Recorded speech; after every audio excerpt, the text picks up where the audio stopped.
As the year comes to a close and new anime is heading our way, I wanted to look back at one of the best years anime has had in recent memory. So if you have missed any of these shows, maybe you should consider giving them another try. By the way, YouTube doesn't give enough money for me to pay for peanuts, so I can be too detailed for every show. For that, I guess you can have to jig it in a month or two. Winter started slow given that the best shows airing were sequels and that technically doesn't count as part of the year, but nonetheless deserve a shout out. Gintama and Konosuba definitely stole the show during winter, despite both of them returning from a long hiatus.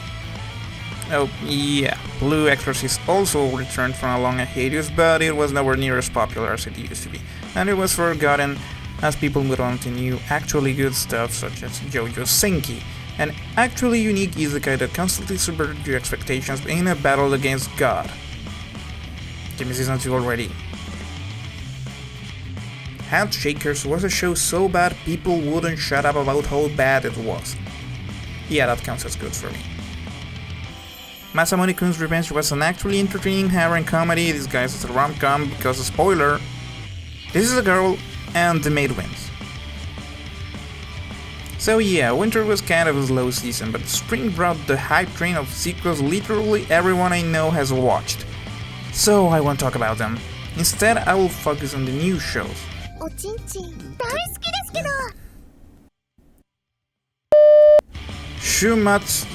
Shumatsu nani shitemasu ka isagashi desu ka sukumate moratte ii desu ka had one of the strongest opening sequences in the entire year, and then immediately started to fall for the usual light novel crap.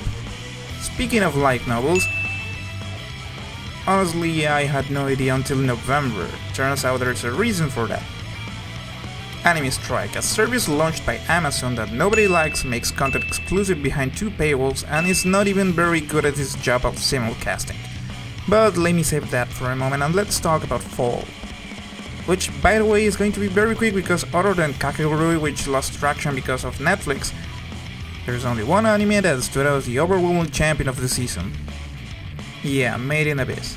Pretty much everyone has talked about it, so I'm not gonna give it a score right here and now because I don't like spoiling things that I actually enjoy. So you will have to take my word when I say it's worth watching. Chosen by Amazon Strike.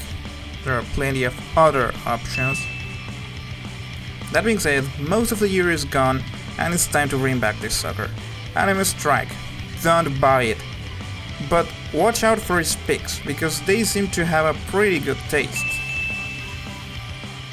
Yeah, Inuyashiki was in fact a great show, very reminiscent of Gantz manga in the sense that you'll binge it like Doritos once you start, and the ending will leave you asking, that was it? Juni Taizun was a unique execution of the Battle Royale formula, only tarnished by the fact that there was literally no reason for that doll to not revive Sharyu. Curse you want your hair though. The Ancient Magus Bride brought back the pure fantasy genre to relevance by being an actually good fantasy. You can thank light novel adaptations for that. Finally, King's Game brought to anime the equivalent of Saw if it was a trashy slasher film with supernatural viruses.